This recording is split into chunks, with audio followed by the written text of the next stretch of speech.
Has a little bit of rust around where the fender meets the body there.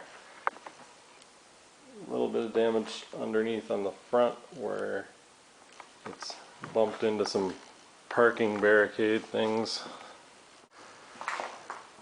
It is a compressor, which is the supercharged 4-cylinder. It sits fairly low. It has lowering springs on it. Again, here there is some rust and not very good touch-up paint job there. It has brand new winter tires on it. I'll show you the massive amount of space in the back.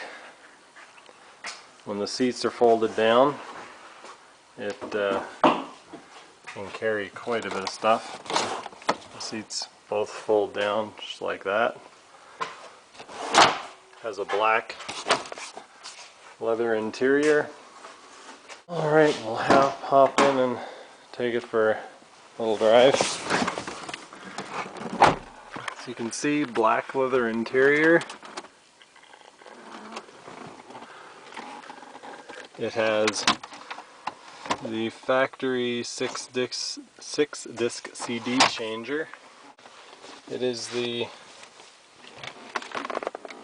sport shift, so you have park, reverse, neutral, drive, and then you can shift it as you desire, or you can just leave it in drive and allow it to shift. It has a key like this, which has the door locks on it. Just pop it in the ignition and fire it up. See, everything's lighting up there. It has heated leather seats. This is the traction control button. Door locks, a tow mode thing. Again, the heated leather seats. The factory radio with a tape player. Yep, it has a tape player underneath. It has dual climate control, so passenger and driver controls.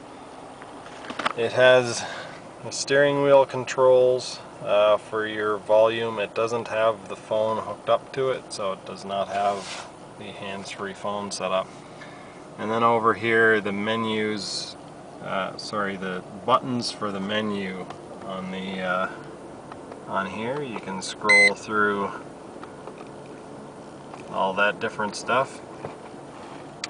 Alright, it also has a sunroof, a full panoramic sunroof, so the whole thing slides open. You just use this button to slide that open. I won't do it right now because it's chilly outside, but that's how that works. And also, this is pretty neat, it has a garage door opener set up built right into the mirror, so we're gonna leave the garage now. So I'll just push the button, you see it light up, and the garage door opens. This also has a winter and sport mode, or standard mode. In winter mode, it simply shifts a little bit smoother. So we just back out of the garage here and push that button, and the garage door closes. Alright, now I'll take it on a little cruise.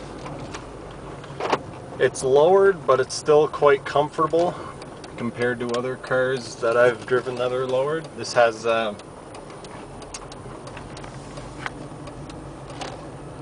adjustable coilovers on it, so it's not just a cheap lowering kit. It was about $1,300 for the lowering kit on this. It's springs and shocks. I'll put the brand of it in the description if I can remember what I put on it. Anyway, as you can see, it's very quiet.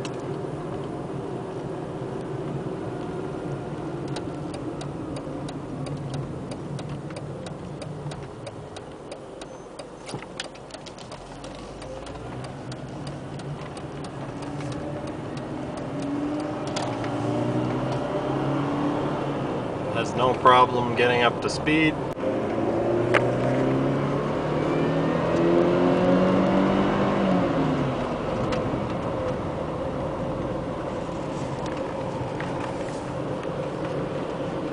Works just fine. It downshifts with the automatic transmission while you're braking, so the brakes seem phenomenal. The brakes do work quite good, but the engine braking, assisting the braking, makes it stop really well. I'll show you the sport shift mode. If you want to shift into a lower gear or to start shifting by yourself, pull over on the stick. It just shifted down into second gear, and it'll stay there unless I do something really stupid, but you can see it stays there. If I push over on the stick, it shifts up. If I push over on the stick again, shifts up again. Hold down on the stick.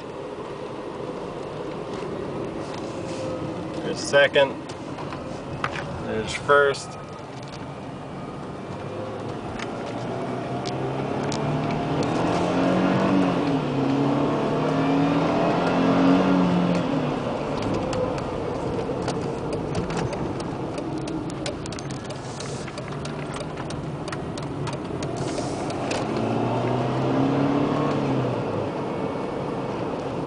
The computer in the car learns your driving style, or the way you're driving at the moment, and transmission will shift differently depending on how you are driving. So if you start driving aggressively, the car will start shifting more aggressively.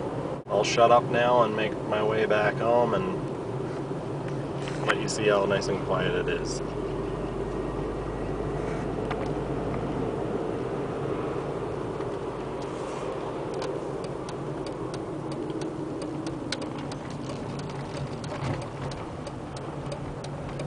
Take it through the bumpy, snowy alley just to show you that it's capable of such a thing.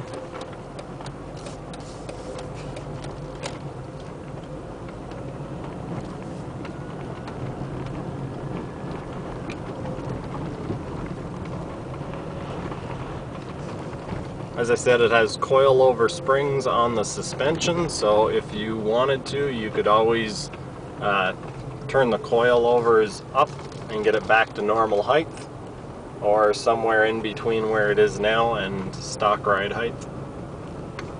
ESP, or traction control, is a smart traction control like on more modern cars, and it actually doesn't just stop you from spinning, but if you go into a slide, the car will make corrections for you by applying brakes to certain wheels, and basically it works amazing. I've had it kick in a couple of times on me, and it saved me a few times. Okay, it does have a couple of issues. I will now get out and walk around the car and show some of those. Hopefully this video isn't too long already. Oh, it is 12 minutes. Okay. So, issues. There's one there, it's got a broken headlight. So that would have to be replaced. The bulb is burnt out because of the broken lens. Has a lot of paint chipping along the hood. Like I say, other than that, it has some issues with the paint and stuff. There's no accident damage, it's just a matter of parking beside the wrong people in a parking lot. So yeah, that's that.